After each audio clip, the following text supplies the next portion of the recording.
Nggak ada, tidak dikenal. Mereka tidak mengenal nyebutan Kristen.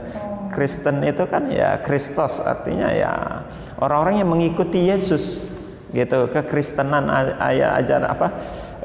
ajaran yang dibawa oleh Yesus, begitu. Dan itu munculnya justru sudah Yesus tidak ada 3 abad kemudian. Ayo teman-teman, sebelumnya silakan di subscribe, aktifkan notifikasinya, like and share. Kita melihat di Indonesia atau di negara kita ini kan ada beberapa agama ya. Mungkin ini di dunia juga ya Ustaz. Ada agama Samawi, ada juga agama Ardi. Yang saya pertanyakan tentang konsep ketuhanan dari dua ini. Kalau yang Samawi kan jelas ini dari langit lah ya. Betul. Untuk yang Ardi ini gimana konsep ketuhanannya Ustaz? Oke. Saya luruskan dulu juga tentang istilah agama Samawi dan Ardi mungkin ya. Kita memang dalam pelajaran keagamaan disebut agama dibagi 2, agama Samawi dan agama Ardi. Sebetulnya penyebutan agama Samawi dan agama Ardi itu untuk mentoleransikan umat beragama di Indonesia. Sebetulnya tidak ada dalam konteks keagamaan, agama itu ya agama Samawi gitu loh. Dalam konteks keagamaan gitu. Lalu bagaimana ada muncul agama Ardi? Itu untuk menghargai mereka-mereka yang di luar agama Samawi tetapi mereka punya keyakinan seperti kejawen gitu ya. Nah, itu kan hanya paham keyakinan. Kemudian kayak Hindu dan Buddha itu sebetulnya agama yang berdasarkan keyakinan juga gitu loh. Agama keyakinan. Nah itu yang dihargailah di Indonesia ini disebut dengan agama Ardi. Dan keyakinannya apakah kepada Tuhan atau ini yang menjadi titik perbedaannya nanti tuh. Agama Ardi itu kan agama bumi, begitu bahasanya. Ardi kan bumi tuh. Sama adalah langit. Yang turunkan dari langit dari Allah begitu. Sedangkan Ardi di bumi. Kenapa dari bumi? Karena diciptakan dari manusianya. Begitu. Kayak kita sebut mungkin salah satu agama yang di Indonesia ini ada kayak Buddha atau Hindu, itu kan konsep ketuhanan yang mereka pakai adalah konsep dari pola pemikiran dan keyakinan ya. Buddha yang adanya menginduk kepada konsep Siddhartha Gautama, seorang petapa, dia manusia yang membawa ajaran-ajaran itu. Nah itulah yang dituangkan dalam kitab Tripitaka, itu konsep ajaran Buddha itu sendiri ya. Dan mereka kitabnya itu memang mereka yang buat. Iya, di konsep-konsep ajaran Buddha, Siddhartha Gautama, dia menulis itu. Setebal mana? Seperti tidak, dia ada, maaf saya lupa pula itu bahwa ininya ya, setebal ini aja. Saya punya ada 3 kitab itu. Yang saya punya itu setebal ini gitu loh. Kayak buku biasa, warnanya merah tua, merah pekat gitu loh. Nah, kayak Hindu juga punya ajaran-ajaran yang kitab Weda itu. Mereka kan di Hindu itu meyakini adanya Brahma, Siwa dan Wisnu. Brahma pencipta, Siwa perusak, Wisnu pemelihara. Konteks itu juga dilahirkan oleh konsep manusia, para pemaham pembuat itu yang dulunya berasal dari Hindustan lah, dari India gitu loh, kaum bangsa India itu. Maka India itu kan berasal dari ketentuan konteks agama Hindu juga, Hindi. Jadi India di sana itu. Nah, jadi perbedaan agama Ardi dengan agama Samawi, konteksnya agama Samawi, konsep agamanya datang dari Tuhan, Sang Pencipta, bukan buatan manusia. Sedangkan agama Ardi, konsep keagamaannya itu memang mereka konsep. Dan itu menjadi satu, makanya kayak Hindu, keagamaan agama Hindu di Indonesia dengan di luar itu berbeda. Situ tuh terjadi unsur sinkritisme. Itu karena pepaduan budaya dan pola pikir. Di situ yang digabungkan sehingga lahir satu keyakinan dan kepercayaan. Yang itu yang kita di Indonesia kita hargai sebagai agama Hindu juga. Nah gitu ya, kita juga tidak itu pola pemikiran dan keyakinan mereka begitu ya. Kita hargai memang mereka, tapi setidaknya kita bisa dapat kalau seandainya mau berpikir dengan jernih, hari raya Hindu yang ada di Bali itu kayak Nyepi, Galungan, Palungan, itu di luar juga nggak ada itu. Nah itu artinya berbeda kok, kulturnya berbeda. Di Hindu di India itu gajah jadi sosok yang disucikan, ular, monyet gitu. Coba pergi ke Bali, dia nggak, di sana kerbau. Sosok hewan yang menjadi tunggangan para dewa mereka sendiri berbeda, dan konsep itu dibedakan gitu loh. Jadi intinya kita menghargai ya. Kita tetap menghargai itu semua begitu ya. Tapi dalam ajaran tauhidnya berbeda memang kita. Kalau konsep ketuhanan di Hindu dia ada bukan trinitas tapi trimurti namanya.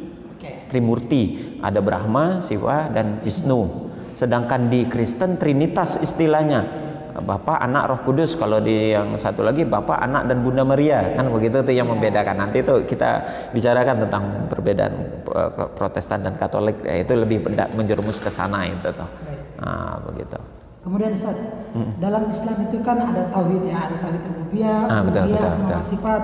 Kira-kira dalam agama Kristen ada nggak ajaran agama mereka seperti itu? Oh ya, kebetulan ini juga tertuang dalam buku saya itu.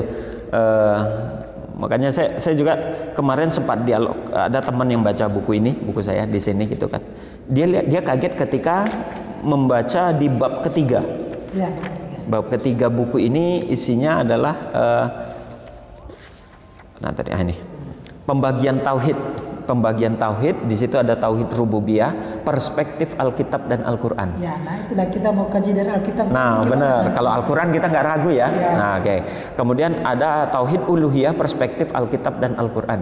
Dan asma wa sifat, perspektif Alkitab dan Al-Qur'an. Logikanya nih begitu rinci dan begitu detailnya ajaran tauhid itu di dalam Alkitab dan Al-Qur'an, kan begitu ya, di buku ini nih. Ya kita bisa buktikan. Saya di dalam buku ini bukan karang-karangan berhalusinasi, tidak. Ya, saya mungkin tidak mengambil dari Al-Qur'annya ya.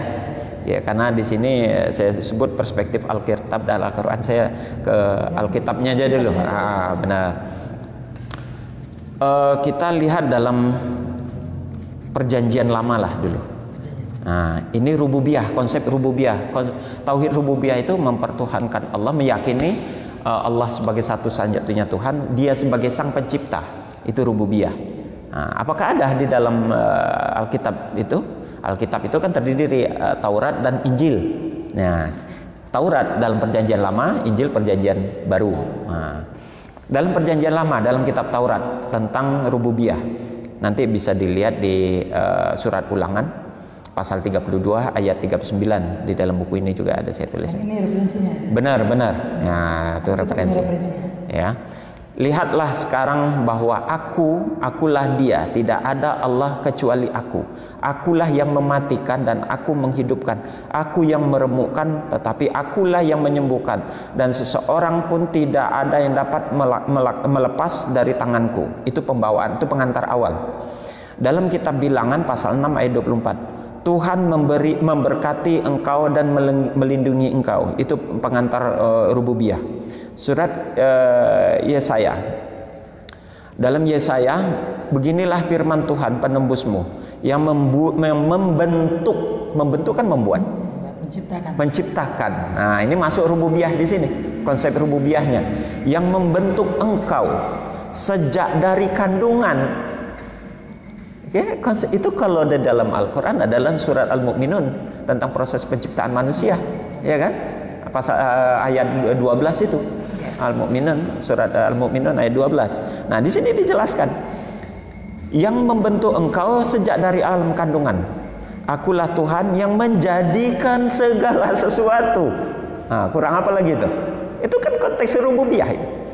Tuhan yang menjadikan segala sesuatu. Rububiyah kan konsepnya adalah menciptakan. Allah menciptakan. Nah, di sini nih disebutkan nih. Tuhan yang akulah Tuhan yang menciptakan segala sesuatu. Nah, kalau mau diperjelas lagi, nanti silakan di dalam Injil ini di surat Ulangan, kitab Ulangan itu dari ayat 1 sampai 24 itu proses Allah menciptakan alam. Ada. Menciptakan alam. Sama. Cuma nanti ada yang perlu dikritisi di situ. Ada yang tidak ilmiah penciptaannya. Itu lain pembahasannya ya. Yang jelas di situ dia menciptakan alam, bumi dan segala isinya termasuk manusia ada di situ. Nah, itu tauhid rububiyah. Ya, surat Ulangan pasal 1 sampai 30 lah kalau nggak salah itu. Banyak itu. Nah, itu. Silakan nanti dibaca yang ini. Ya. Kemudian kita lanjut lagi, Yesaya pasal 45 ayat 7. Apa kata Tuhan di sini atau Allah? Yang menjadikan terang dan menciptakan kegelapan. Kan dia yang menjadikan dan menciptakan disebutkan di sini. Itu rububiyah, ciptakan terang dan kegelapan. Ya, yang menjadikan nasib manusia mujur dan menciptakan nasib manusia yang malang. Jadi orang mendapat rezeki, siapa yang ditetapkan kaya dan miskin? Allah yang menciptakan di sini ada. Rububiyah, konsep rububiyah. Kemudian Yesaya pasal 45 ayat 18. Sebab begini firman Tuhan, yang menciptakan langit. Nah, dialah Allah yang membentuk bumi. Nah, kan rububiyah itu. Kurang apa lagi itu rububiyahnya? Jelas di sini saya ulang, yang menciptakan langit, dialah Allah yang membentuk bumi, yang menjadikannya dan menegakkannya. Dan ia menciptakan, nah sekali lagi, dia menciptakannya bukan supaya kosong. Itu ada di dalam Al-Quran kan? Dia menciptakan bumi dan langit ini bukan untuk main-main dalam Al-Quran begitu toh. Tetapi ia membentuknya untuk didiami. Akulah Tuhan dan tidak ada yang lain dari aku. Coba. Sudah dijelaskan dia menciptakan langit dan bumi, di akhir katanya la ilaha illa anna, kan gitu. Tidak ada Tuhan selain daripada aku. Surat Yesaya pasal 45 ayat 18. Apa sampai situ tunggu dulu, masih dalam Mazmur ini kitab Zabur tadi. Nah, enggak. Mazmur kitabnya Nabi Daud, Zabur. Oh, Zabur. Nah, apakah ada di dalam dalam ini masih dalam perjanjian lama ini ya? Yang sebagian nanti ya betul kitab Zabur. Nanti perjanjian baru di Yohanesnya. Apa kata Mazmur? Oleh firman Tuhan langit telah dijadikan.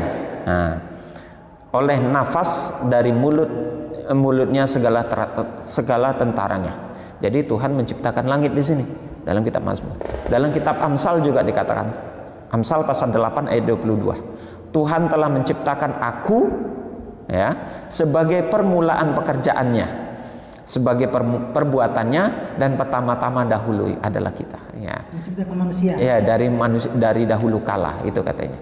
Jadi rububiyah itu sekian banyak. Itu di perjanjian lama. Kita lihat perjanjian baru ya. Surat Yohanes pasal 1 ayat 3. Segala sesuatu dijadikan oleh Dia. Ya. Tanpa Dia tidak ada sesuatu pun. Dia itu D-nya pakai huruf besar, itu menunjukkan kepada Allah, Bapa gitu ya. Yang telah jadi dari segala yang telah dijadikan. Dalam surat Kolose pasal 1 ayat 16. Sebab melalui Dialah Allah yang menciptakan segala sesuatu di surga dan di atas bumi. Jadi apa yang ada di surga dan di langit, di bumi, itu Allah yang menciptakan. Nah, itu surat Kolose itu. Segala sesuatu kelihatan dan yang tidak kelihatan, termasuk juga yang roh, yang berkuasa, yang memerintah seluruh alam ini diciptakan melalui Dia, gitu ya. Jadi ini ayat ini begitu jelas gitu lah.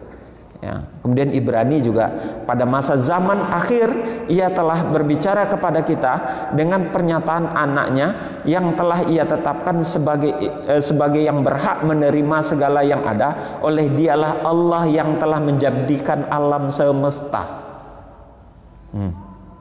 Ibrani pasal 1 ayat 2. Nah, jadi itu konsep rububiyah. Kita lanjut, kita lompat saja ya. Kalau mau dibaca ini masih banyak yang lain. Nah, kita lihat di dalam tauhid uluhiyahnya di dalam Alkitab. Konteks Alkitab perjanjian lama, perjanjian baru berarti ya. Nah, ini kita lihat nih surat Ulangan pasal 6 ayat 13. Engkau harus takut akan Tuhan Allahmu. Nah, diperintahkan takut kepada Allah. Ini kepada Dia saja harus engkau beribadah. Konsep uluhiyah itu adalah bertauhid kepada Allah dengan cara beribadah kepadanya. Kan begitu tuh. Nah ini, lihat ini. Beribadah hanya kepadanya demi namanya, haruslah engkau bersumpah. Jadi beribadah hanya kepada Allah. Ya, enggak sampai. Mazmur pasal 5 ayat 8. Tetapi aku, ini kata Yesus ini. Ya. Tetapi aku berkat kasih setiamu yang besar, aku akan masuk ke dalam rumahmu. Nih rumahmu itu tempat ibadah. Nah, kalau kita di masjid lah bahasanya itu ya. Sujud menyembah ke arah baitmu yang kudus dengan takut akan engkau. Yesus itu sholat. Nah, ini salah satu ayat, nanti kita bicarakan tentang sholat itu. Pertanyaan sekarang, umat mana yang melaksanakan ibadah itu dengan sujud? Kan Islam. Berarti sini konotasinya Yesus itu beragama Islam. Nah, itu. Dia sujud di sini. Dan ini tauhid uluhiyah yang diajarkan oleh Yesus pas surat Mazmur pasal 5 ayat 8. Beribadah kepada Allah. Nggak sampai situ. Dalam surat Matius, ini tadi Ulangar, ada Mazmur, ada Matius. Ini sekarang Matius begini nih katanya. Maka berkatalah Yesus kepadanya, "Enyalah iblis, sebab ada tertulis, engkau harus menyembah Tuhan Allahmu, dan hanya kepada Dia saja engkau berbakti." Iblis saja diperintahkan oleh Yesus. Kalau dia Tuhan, kalau Yesus ini Tuhan, harusnya disuruh nyembah. Tapi disuruh nyembah kepada Allah. Ini tauhid uluhiyah ini. Iblis saja diajarkan tentang tauhid uluhiyah oleh Yesus ini. Ini perkataan Yesus ini. Silakan nanti dibuka Matius. Ini sebetulnya cukup panjang nih, Matius pasal 4 ayat 10 ini. Dia dari ayat 1 di mana di situ terjadi proses Yesus itu diuji oleh iblis. Dari ayat 1-nya. Puncaknya di ayat 10 ini. Di ayat 10 baru Yesus mengatakan, "Nyah iblis, ada tertulis engkau harus beribadah kepada satu-satunya Allah yang benar." Nah, itu uluhiyah ya. Kita tanggung nih asma wa sifat. Asma wa sifat. Saya di buku ini cukup banyak nih membuktikan. Ya. Saya tidak bisa menyebutkan semua. Ya. Nanti teman-teman yang tertarik sama bukunya bisa langsung pesan biar lebih jelas. Iya, lebih jelas isinya lebih seperti puas. Apa, lebih puas. Sangat ilmiah. Benar. Kita lihat di sini kalau nama Allah sangat banyak.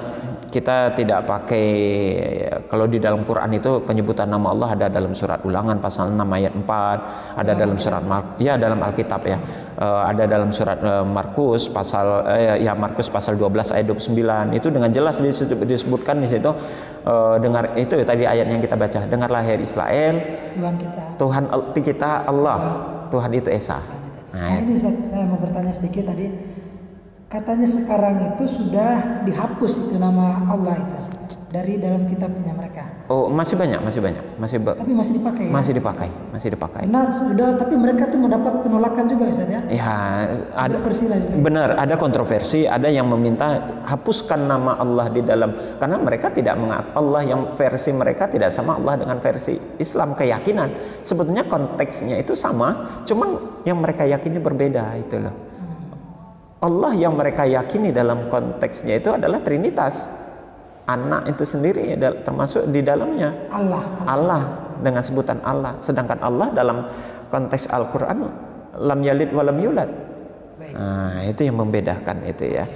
Kemudian Ar-Rahman, nama Allah kan Ar-Rahman. Kita baca di surat Yakobus nanti. Yakobus pasal 5 ayat 11. Ada dekat, sesungguhnya kami menyebut mereka berbahagia, yaitu mereka yang bertekun. Kamu telah mendengar tentang ketekunan Ayub, yang telah tahu apa yang membedakan, akhirnya disediakan Tuhan baginya, karena Tuhan Maha Penyayang dan penuh belas kasih. Ini kan Ar-Rahman Ar-Rahim ini. Artinya dari Ar-Rahman dan Ar-Rahim kan pengasih dan penyayang. Nah, ini penyayang. Kemudian Malik, Maha Merajai, kan raja ya. Kita lihat Injil Matius nih pasal 6 ayat 13. Dan janganlah membawa kami ke dalam pencobaan, tetapi lepaskanlah kami daripada yang jahat. Karena engkaulah yang empunya kerajaan. Merajai kan? Ya, Malik, dan kuasa dan kemuliaan sampai selama-lamanya. Amin. Allah merajai gitu loh ya, itu namanya begitu. Yang kudus, maha suci. Nah, kita ambil beberapa saja ya. Ini kalau mau apa banyak waktunya gitu ya. Surat Lukas pasal 1 ayat 49. Karena yang maha kuasa. karena Ia yang Maha Kuasa telah melakukan perbuatan-perbuatan besar kepadaku, dan namanya adalah Kudus, Maha Suci. Kudus, Al-Qudus, Maha Suci. Sebutkan, dan banyak lagi yang ini ada As-Salam. Ya, nanti dilihat di Roma pasal 15 ayat 33, Al-Amin. Lengkap. Ya, Al-Amin atau melindungi atau mengamani, itu ada di dalam surat Wahyu pasal 3 ayat 10. Kemudian Muhaimin atau Maha Pemelihara atau Pengatur ada di dalam Tesalonik pasal 3 ayat 3. Dan lain sebagainya, itu banyak. Nanti silakan sekali lagi lengkap di dalam buku ini. Ustaz, yang mereka menolak dari konsep tauhid, bahkan ada beberapa pendeta-pendeta yang saya lihat itu, mereka mengatakan bahwa Islam itu tidak punya konsep tauhid kan. Padahal kalau kita bedah tadi itu sangat luar biasa. Sama mulai dari Nabi Isa dan Muhammad itu sama, banyak sekali persamaan itu. Luar biasa. Jadi menjadi permasalahannya kenapa orang-orang Kristen itu menolak konsep tauhidnya Islam, Ustaz. Oke, baik. Saya jelaskan kata-kata tauhid itu dulu. Mereka juga kadang menyerang begini nih. Dalam Al-Quran nggak ada kata-kata tauhid. Itu dia. Mereka nggak ngerti tasrif masalahnya. Mereka nggak ngerti bahasa Arab. Jadi kita maklumi. Ya, jadi jangan. Kalau saya pernah nonton video itu. Mereka mengatakan kalau ada kata-kata tauhid di dalam Al-Quran, saya masuk Islam. Saya tertawa itu. Saya ketawa. Itu membahayakan pengakuan dia. Kalau sempat nanti ada yang menjelaskan ke dia dan membuktikan itu, tidak terima. Tauhid itu kan kalimat tasrif di situ tuh. Wahada yuwahidu tauhidun. Kan gitu. Berasal dari surat Al-Ikhlas itu, ahad. Qul huwallahu ahad, asal katanya ahad. Ya. Wahid. Gitu. Wahada yuwahidu tauhid.